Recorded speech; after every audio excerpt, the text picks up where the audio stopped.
La justicia dominicana ha sido una justicia muy complaciente con el señor Antonio Espaillá. Entonces, un ser humano que no sienta ni padezca por sus propios empleados no merece el respeto de la sociedad. En el caso de Antonio, a él lo pueden absolver del caso mañana y ya su condena social está dada. Y su vida va a correr peligro hasta el final de sus días, porque no fueron chivos los que murieron en el YC. Hay mucha gente sufriendo gracias a la avaricia de una sola persona.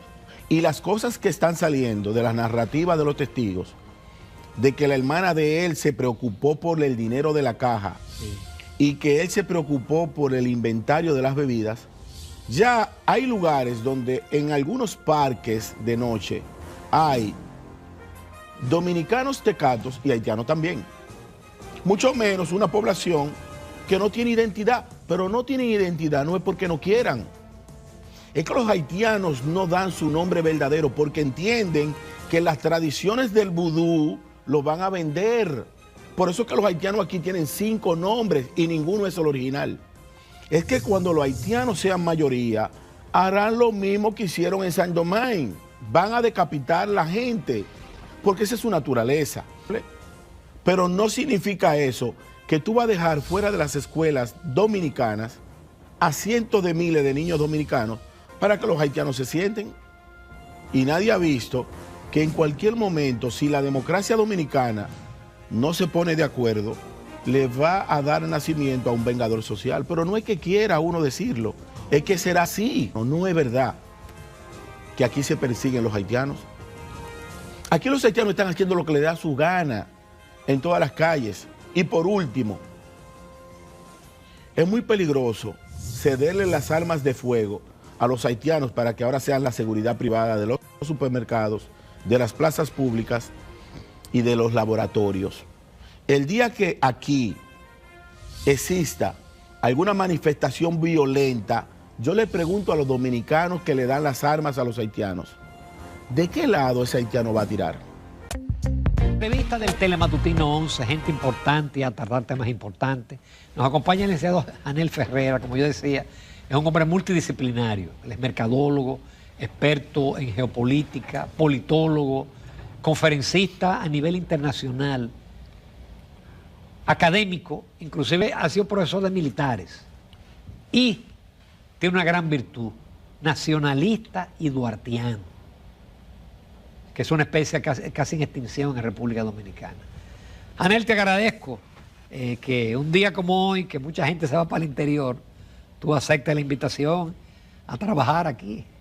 Claro, para mí es un privilegio compartir este momento con usted. Además, yo pienso que no estamos en tiempo de vacaciones, ni de días feriados. Así que cuando se me pautó, simplemente accedí de forma positiva. Exacto. Y este programa va también para propuesta semanal.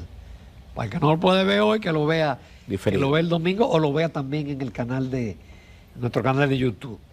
Tenemos muchos temas, Anel, pero hay un tema que es parte de tu expertise, que es este conflicto entre Irak e Irán, conflicto que, si se quiere, tiene hasta raíces religiosas. Pero eso usted tiene que sumarle Israel, Hamas, Franja de Gaza, y Ucrania y Rusia, que Donald Trump dijo que en 24 horas resuelve, y parece que eso no se va a resolver por eso. Estamos de repente con 3 frentes de guerra, pero el que parece más peligroso es el de Irak e Irán. Definitivamente el conflicto de Israel e Irán es un conflicto... Yo dije Irak e Irán, sí, porque hubo una vez una guerra entre ellos, pero el conflicto de Israel con Irán es un conflicto que hay que verlo en 3 niveles. Primero, el aspecto bíblico-religioso, sí, el aspecto histórico y el conflicto contemporáneo, que son 3 elementos que entrelazan entre sí. Todo el mundo conoce en la República Dominicana que tenemos una tradición judeocristiana. ¿Quién es el padre Abraham? Abraham tiene 2 hijos, uno con su esposa, de forma increíblemente Sarai o Sara, se desespera ante esa promesa del hijo prometido de Dios que le da a Abraham, que Abraham nace en lo que hoy se conoce como Irak, sí, cerca de la Mesopotamia, entre el Éufrates y el Tigris. Dios le manifiesta que le va a dar un territorio donde emana leche y miel. Pero como la hija la esposa no da ese hijo prometido, le dice, échate con la criada, échate con la sirvienta. Entonces tiene un hijo llamado Ismael, que es el hijo de los que dice la tradición de las religiones de Asia, sobre todo de Oriente Medio y Oriente Próximo, que son los árabes. Entonces, en el caso de los iraníes no son árabes, los iraníes son persas, pero resulta que practican la religión del Islam. Los musulmanes son aproximadamente 1.900 millones de personas en el mundo, oscilan entre 1.800 a 1.900 millones de personas. Los árabes son 420 millones. Ahora, ¿de dónde viene el conflicto? Cuando se crea el Estado moderno, que es el Estado de Israel después de la Sociedad de Naciones, 1948, se crea el primer Estado judío del mundo, el Estado de Israel. En ese momento, Irán, que tenía una política pro-occidental, fue un aliado estratégico. El Shah de Irán. Sí, fue un aliado estratégico. El dictador le permitió incluso a algunos judíos viajar hacia Irán con un pasaporte iraní. El problema viene cuando llega la Revolución Islámica del 1979 a través de las guerras de los ayatolá. Ellos a partir de ese momento declaran una república islámica y establecen como principal misión la desaparición del Estado de Israel. Porque hay una contradicción. Los musulmanes que dirigen la República de Irán son musulmanes chiitas, no sunitas. Más del 80-90% de todos los musulmanes son suníes, que significa los que siguen la tradición del profeta Mahoma. Pero los chiitas, que son los que siguen el linaje de sangre, a través del descendiente de un yerno y primo de Mahoma llamado Alí, que por demás es Mahoma que lo cría, porque él era hijo de un tío paterno de Mahoma, y Mahoma le dice, por recomendación y decisión de Dios, cásate con mi hija Fátima. Y a través de ahí, él se convierte en el cuarto califa de la tradición musulmana, pero es el primer imán. Es importante destacar porque en Occidente nosotros estamos muy confundidos entre los sunitas y los chiitas. Esa religión chií es altamente peligrosa en este conflicto bélico, porque según la tradición chií, hay 12 imanes que son los que rigen de forma espiritual y guían el pueblo del mundo musulmán chií. Pero hay un imán llamado Muhammad al-Mahdi que se desaparece, según la tradición chií, alrededor del siglo IX, 1872. Y que desde ese momento, según ellos, él se mantiene entre ellos de forma invisible, pero presente. Y es la teoría que hace que se combinen todas las fuerzas de esa religión y que opere bajo ese mandato. O sea, no importa que Estados Unidos o Israel terminen matando al ayatolá Ali Khamenei, ellos entienden... Como decía Trump, que lo tiene ubicado. No importa, lo pueden matar esta tarde, o esta mañana o esta noche. Ellos entienden que el líder espiritual, el último de los imanes, el que volverá a restablecer el linaje de paz en el mundo, está de forma invisible. O sea, cómo una potencia mundial nuclear puede matar a un ser que no está visible en la tradición de su creencia. O sea que estamos a la puerta de una guerra extremadamente irregular. Lo que detona el conflicto es realmente la guerra proxy, que es la acusación que Israel le hace a Irán. Porque Irán financió en principio a un partido político llamado Hamas, que no es un movimiento terrorista solamente, según la narrativa de Occidente. Palestina tiene dos partidos, Hamas y Fatah. Uno es secular y el otro es religioso. Pero también financia no un ejército, porque para que sea ejército debe estar constituido por un Estado nacional, a un grupo de revolucionarios armados llamado Hezbollah en el Líbano. Lo financia Irán. Finalmente financia a los hutíes en el Mar Rojo, que es increíble cómo el éxodo del pueblo hebreo que sale de Egipto cautivo a la tierra prometida es precisamente el mismo recorrido que está en conflicto en la actualidad. El estrecho de Hormuz, el estrecho de Bab el-Mandeb y el canal de Suez.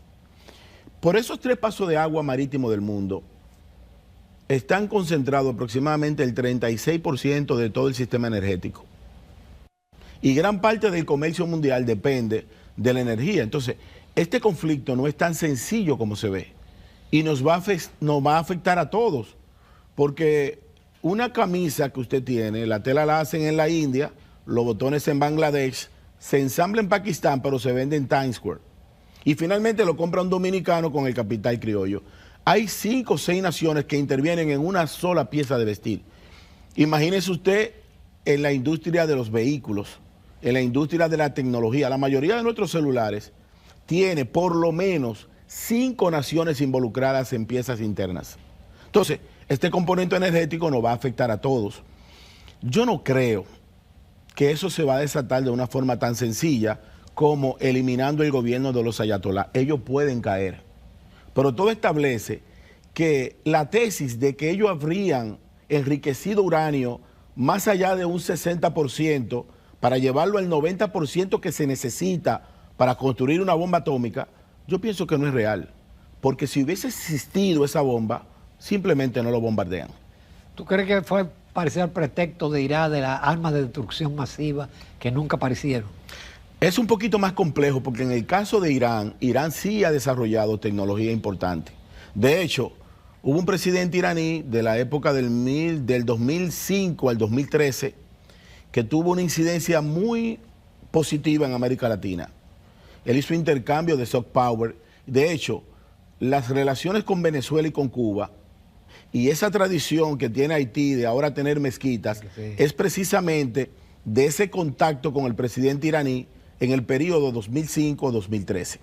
Se dice que desde Venezuela se transportaba aviones repletos de uranio hacia Irán, porque hay que decir lo siguiente, durante un largo tiempo la gasolina venezolana se la suplía Irán, porque la mayoría de las refinerías de Venezuela, al tener componentes norteamericanos, el bloqueo no le permitió darle mantenimiento a las refinerías. Y la parte del enclave de esas refinerías simplemente no producían gasolina. Pero tú crees, el conflicto no llega al uso de armas nucleares. Bueno, podría. El detalle de la guerra nuclear es que no hay vencidos ni vencedores. Entonces, esto se parece mucho al jueguito de jugar al topado. Hay gente que salían peleando porque se toparon de mala manera. Entonces, en Oriente Medio y en Oriente Próximo, desde el origen de las civilizaciones, ha sido una región muy conflictiva. De hecho, el paso de Bab el-Mandeb, lo que significa en el idioma español, es la puerta de las lamentaciones. Y lo que se manifiesta en palabra y en escritura simplemente se da. ¿Qué ha sido ese estrecho? Ese estrecho ha sido el principal dolor de cabeza para el mundo occidental. Porque resulta que Estados Unidos envía un misil que le cuesta $1 millón para destruir un dron que cuesta $2.000. Entonces, en una guerra irregular, el intercambio bélico entre Occidente y Oriente Próximo es simplemente catastrófico. Hay una lancha que destronó un destructor estadounidense que costaba $200 millones. ¿Usted sabe cuánto costó la lancha? $1,5 millones. Entonces, es una guerra irregular. China ha enviado embarcaciones importantes a la zona, porque hay que decir otra cosa. Detrás de Israel está el G7, pero detrás de Irán están los BRIC. Sí. Entonces, China tiene intereses porque China se suple mayoritariamente del petróleo ruso e iraní. O sea, el sistema energético de la principal economía posiblemente en el momento, que es la economía china, proviene de Irán y proviene de Rusia. Entonces, ya Pakistán, por su parte, que también es un gobierno musulmán y que tiene 170 bombas atómicas, ha dicho que si Estados Unidos ataca a Irán, ellos van a desaparecer a Israel. Yo creo que todos los elementos de las profecías bíblicas, para el que cree y para el que no cree, están dadas las manifestaciones en la humanidad. Por eso yo he establecido que lo más importante desde esta posición del Caribe es nosotros hacer un plan y prepararnos para lo peor, aunque pase lo mejor. Aquí hay que hacer un plan urgente de siembra del campo dominicano, sobre todo con productos de ciclo corto, porque en una guerra nuclear o convencional, La realidad es que lo que se va a poner más difícil es el abastecimiento alimenticio de la humanidad. Y nosotros tenemos aquí muchas tierras baldías, muchas tierras ociosas, muchas familias que tienen tarea de tierra y por no ponerse de acuerdo están sin producción. Nosotros podemos hacer un plan estratégico para brindarle alimentación a todas las islas del Caribe insular, a ese mercado que Venezuela le suplía antes de la crisis del Partido Socialista Unido de Venezuela. Nosotros podemos venderle a Vicente, a Trinidad y Tobago, a Dominica, a Puerto Rico, incluso a Cuba. Solamente tenemos que hacer una alianza con los buques de bajo calado y hacer una estrategia porque todavía la República Dominicana no tiene marina mercante. Entonces, nosotros tenemos que hacer muchas cosas porque nuestra economía no puede esperar el desenlace de un conflicto bélico y seguir apostando incluso al desarrollo de la energía alternativa, sobre todo fotovoltaica, eólica e hidráulica. Vamos ahora a un caso caliente, el caso del Jet Set. Libertad bajo fianza, una verdadera tragedia, la mayor tragedia provocada por el hombre. Porque hay tragedias que te lo provoca la naturaleza, un terremoto, un huracán. Esa fue una tragedia producto del hombre. Yo pienso que el caso del Jet Set es la piedra más rígida para destronar algunos altares de la República Dominicana, porque pone en manifiesto las grandes diferencias que hay entre un segmento poblacional y otro.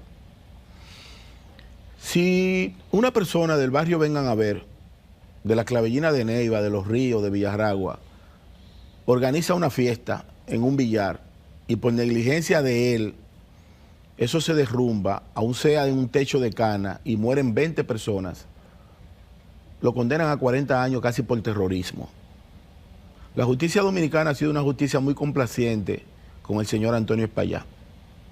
Y yo pienso que al final deja un mensaje casi espiritual de que la avaricia del hombre no puede llegar al punto límite de poner en riesgo la vida de mucha gente, porque el negocio no solamente afectaba a los clientes, también afectaba a sus propios empleados.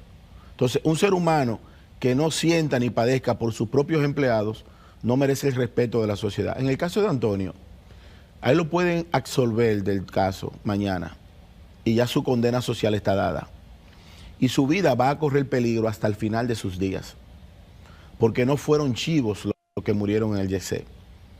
En el introito que usted hace, el asunto es mucho más profundo de ahí. En el caso de las 3 hijas del capitán Cepeda y la capitana Montero, ambos oficiales académicos que después de mucho tiempo de sacrificarse en el territorio dominicano bajo un entrenamiento riguroso, hoy dejan a sus hijas huérfanas, pero también murieron su abuela. Entonces, eso es una tragedia que todavía en el tiempo afecta a quien la toque. Hay mucha gente sufriendo gracias a la avaricia de una sola persona, que le habían dado supuestamente la solución del caso Jet Set por 4.500.000 pesos. Era la solución para resolver el tema interno del Jet Set. Y si Antonio pudiera devolver el tiempo, que ya no puede, él tiene los recursos para construir 40 discotecas nuevas, sin ningún problema.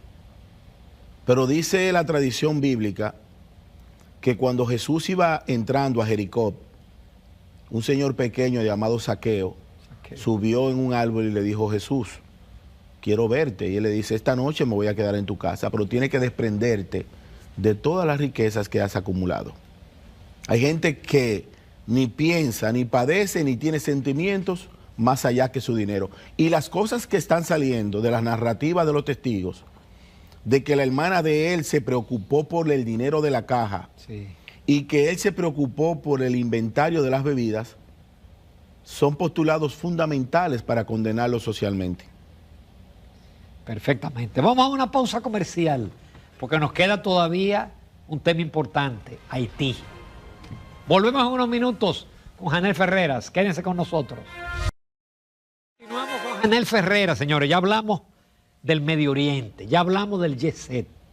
Ahora el tema de Haití.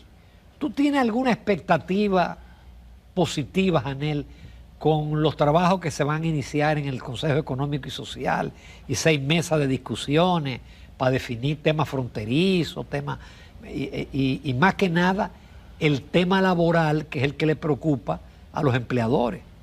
Una mano de obra productiva, barata, no hay que meter en la seguridad social, no hay que darle cesantía. Mira, cuando los franceses se quedaron con la tortuga, que luego se quedan con la parte occidental de la isla. Ahí vino el problema nuestro. Exacto. Con las devastaciones de Osorio. Las devastaciones de Osorio del 1605-1606 en las comunidades de Monteplata, de Montecristi y Puerto Plata, se origina Monteplata, Vallajá y La Yaguana originan Vallaguana.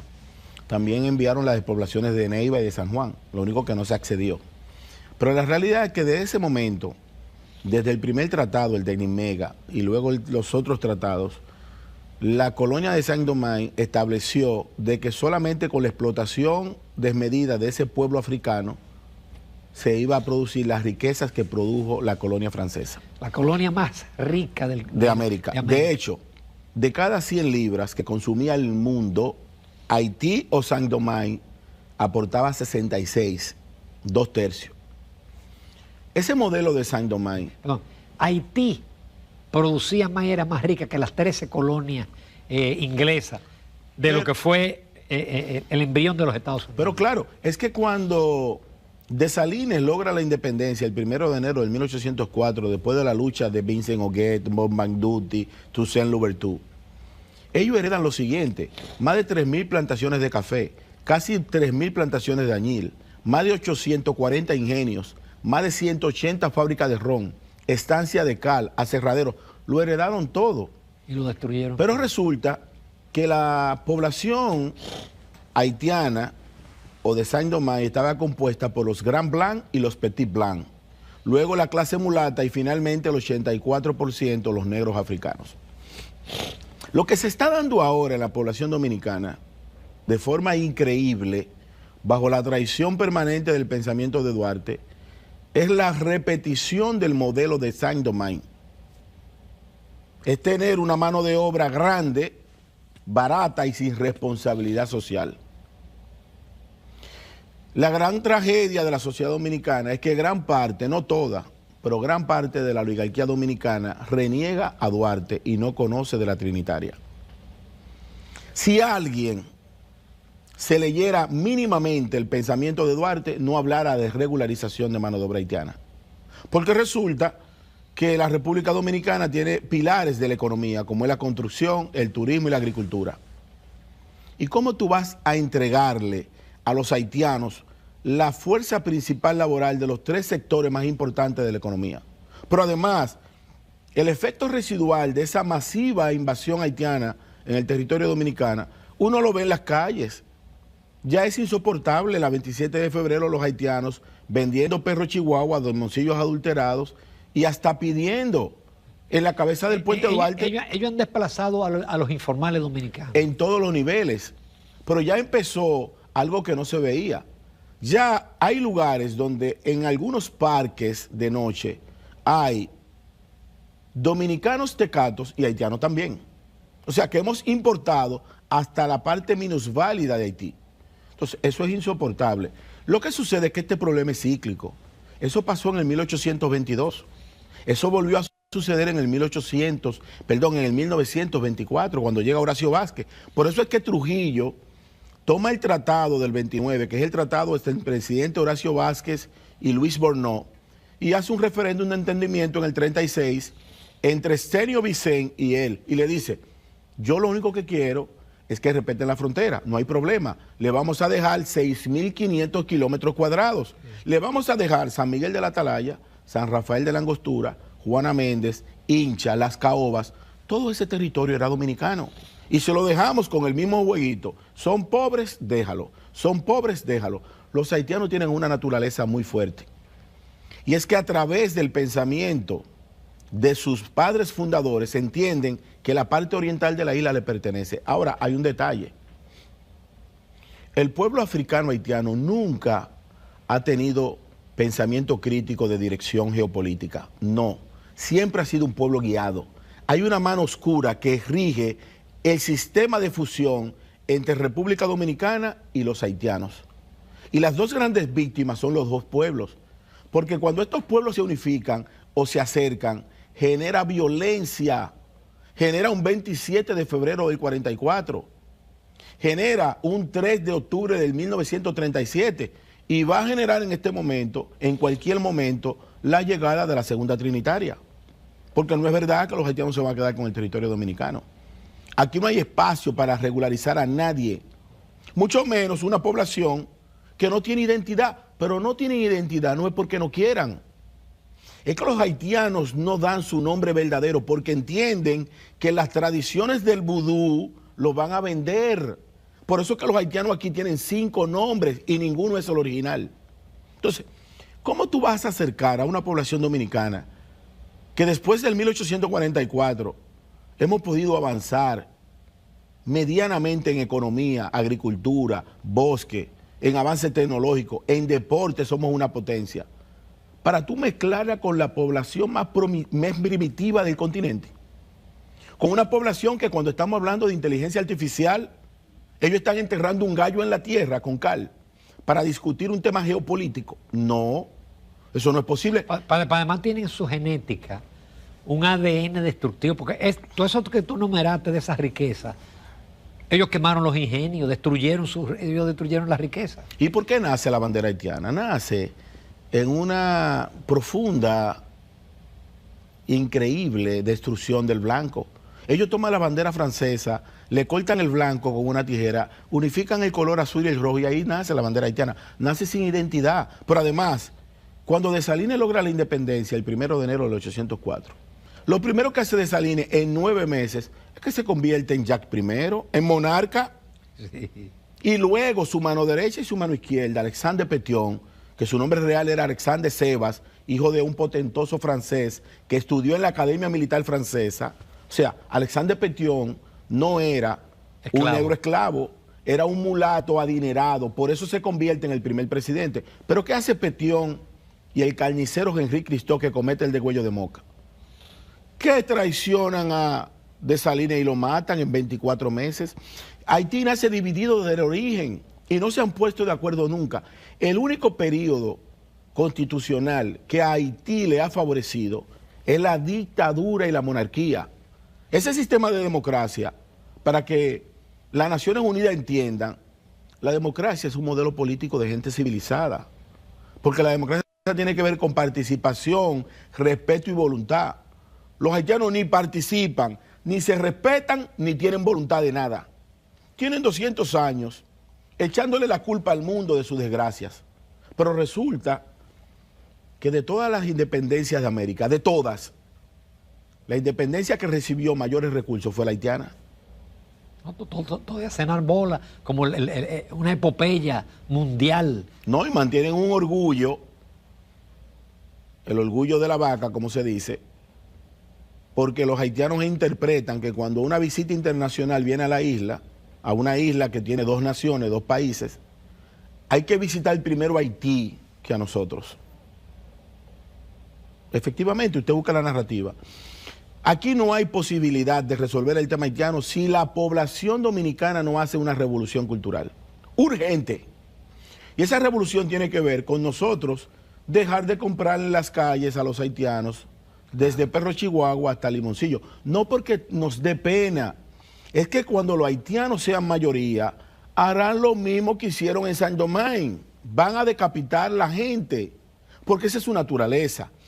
Ahora, ¿hay que generalizar? No, jamás. Hay haitianos decentes, hay haitianos que trabajan aquí en casa de familia, que se han convertido al evangelio real y efectivamente, que son gente honorable, pero no significa eso que tú vas a dejar fuera de las escuelas dominicanas a cientos de miles de niños dominicanos para que los haitianos se sienten. O sea, tú no puedes destruir las bases originales del Estado Nacional para tú darle cobertura a la descendencia de Dessalines, de Pétion y de Toussaint Louverture. Y eso es lo que va a ocurrir, Janel. Yo estimo que a la vuelta de 10 años, si esto sigue, la mayoría de la población va a ser de origen haitiano. Mira, no creo que siga, porque resulta que la historia dominicana es muy cíclica. Nosotros cada 100 años resolvemos el tema y lo creamos. Trujillo, aparte de que la historia está muy mal contada, Trujillo se sentía muy bien con ser un militar y un potentoso de las tierras. Trujillo le crea el apetito de llegar a la presidencia cuando ve el desorden que ese sistema de Horacio Vázquez ha creado. Pero nosotros estamos en el 2025, nosotros estamos a 5 años de cumplir 100 la llegada de Trujillo. Y nadie ha visto que en cualquier momento, si la democracia dominicana no se pone de acuerdo, le va a dar nacimiento a un vengador social. Pero no es que quiera uno decirlo, es que será así. Y ha pasado en América Latina. Y va a seguir pasando porque, reitero, yo veo la labor que hace de forma efectiva el vicealmirante Lee Ballester, que para mí es un hombre honorable. Incluso veo la cantidad de informaciones que el presidente de la República ha manifestado en organismos internacionales. Pero también paralelo a ellos veo todos los días a un grupo de dominicanos traicionando a Duarte, que transportan haitianos en camiones, sonata, jipetas, camionetas, en el chasis. ¿Tú crees que es posible que nosotros saquemos a 20 haitianos en una tarde y que los traidores entren 200? Es lo mismo secar el mar con un jigüero de coco. No lo vamos a lograr bajo ese sistema. Para nosotros resolver el tema haitiano, hay que hacer una revolución cultural que empiece con adecentar la juventud dominicana, que bajo muy raras excepciones está perdida en invalores. Aquí hay un segmento de la juventud dominicana que en vez de estar conchando en motores, están echando carrera en la 6 de noviembre. Están persiguiendo un sueño a través de la comunicación virtual y digital de querer ser artista y famoso para hacerse rico. Ahí sale un muchacho con una pistola en mano. O ser influencer. ¿Pero influencer de qué? ¿Influencer de quién? De los invalores, del dembow, del mueca dance, de la venta de droga, del lavado de activos. Aquí hay gente que cree que lo único importante en la vida es exhibir dinero, riquezas y vehículos modernos. Y le ha ido muy bien, porque hay gente que vendiendo los invalores se han quedado con 4 apartamentos, con jipeta de última generación. La mujer dominicana que se ha dedicado a estudiar, que va a la UAS, a UTESA, a la UNFU, a la Católica, bajo muy raras excepciones puede comprar un vehículo. No le va bien, tiene que romper el brazo. Sin embargo, el otro modelo social, el que es tarjetero, el que es engañador, promueve riquezas que uno no sabe de dónde sale, pero precisamente sale de esa ruptura cultural que hay entre Juan Pablo Duarte y la juventud dominicana del presente. Duarte origina 3 sociedades, Ramón. La trinitaria, la filantrópica y la dramática. 1838, 1840. La juventud dominicana no sabe ni quién es Duarte, ni quién es María Trinidad Sánchez, ni quién es Mella, ni quién es Luperón. La juventud dominicana no le importa nada. Pero tiene culpa el sistema educativo. Pero todo es una reingeniería, porque por eso yo digo que el problema haitiano no lo va a resolver el sistema actual. Nosotros jamás debimos levantar la solicitud de un acta de nacimiento para inscribir un niño en las escuelas. Exacto. Pero eso es todo parte de un plan. Porque el niño dominicano sí tiene que presentar su acta. Claro, y el acta de nacimiento es una identidad regular para tú saber quién está en el curso. ¿Cómo tú puedes levantar eso? ¿Y cómo tú puedes tener en un aula a 25 estudiantes, 23 haitianos y 2 dominicanos como hay en algunas escuelas? Eso es criminal. Nosotros le estamos dando los hospitales para que nazcan, las escuelas para que se eduquen, y al final estamos criando la traición más profunda del pueblo dominicano. Los haitianos son nuestros vecinos por un accidente histórico de Antonio de Osorio y de esa visión católica en contra de la Biblia luterana. Pero los haitianos no son ni nuestros hermanos ni nuestros aliados. La mayoría de las demandas internacionales en cortes internacionales por supuestos dominicanos, cuando tú haces el inventario del registro civil, son haitianos disfrazados de dominicanos que van, que todavía son tan bárbaros, que no hablan bien el español y están solicitando en cortes internacionales que demanden al pueblo dominicano. Entonces, al final, uno ve la narrativa, el medio del Vaticano, las publicaciones en España, las opiniones de organismos internacionales, y todas esas cosas contrasta con la realidad de uno en el pueblo dominicano. No es verdad que aquí se persiguen los haitianos. Aquí los haitianos están haciendo lo que les da su gana en todas las calles. No hay posibilidad, como yo fui a un cine la semana pasada, Yo entré a una sala de cine y era la mitad haitiana y la mitad dominicana, una sala de cine. Pero esos haitianos que están en la calle pidiendo, no solo de la construcción, no solo del turismo, no solo de la agricultura. Entonces, ¿cómo tú puedes pedir regularización cuando tú tienes las calles invadidas de haitianos? Y por último, es muy peligroso cederle las armas de fuego a los haitianos para que ahora sean la seguridad privada de los supermercados, de las plazas públicas y de los laboratorios. Porque los haitianos, cuando crea el pacto de Bois-Caimán, el 14 de agosto del 1791, utilizaron sus herramientas de trabajo como herramientas de lucha. El día que aquí exista alguna manifestación violenta, yo le pregunto a los dominicanos que le dan las armas a los haitianos, ¿de qué lado ese haitiano va a tirar? Y es cierto, los llamados guachimanes, la mayoría son haitianos. Pero es que nos han desplazado poco a poco. Bueno, nos desplazaron en los coqueros y no dijimos nada. Nos desplazaron en los ventuteros y no dijimos nada. Nos desplazaron en la construcción y no dijimos nada. Nos desplazaron en la agricultura y no dijimos nada. Nos están desplazando en las aulas y no hemos dicho nada. Ahora entraron al área de la seguridad y no hemos dicho nada. Nos desplazaron de los motoconchos y no dijimos nada. Nos han quitado el chofer de carro público y no dijimos nada. Entonces, cuando nos quiten la patria, será tarde para decir algo. Excelente, Janel Ferreras. Yo te agradezco muchísimo. Hoy que tenemos un público cautivo, haber tratado temas de tantísimo interés y de impacto en la conciencia ciudadana. Muchísimas gracias. Gracias a usted. Y yo les recomiendo siempre que no canten el himno nacional. Léanlo. Mediten en el pensamiento de Duarte. Duarte habló de los traidores de hoy. Duarte nos dijo de quiénes nos separamos y hacia donde jamás tenemos que volver. Exactamente. Broche de oro, cierre. Nos vamos a comerciales. Recta final del Telematutino 11.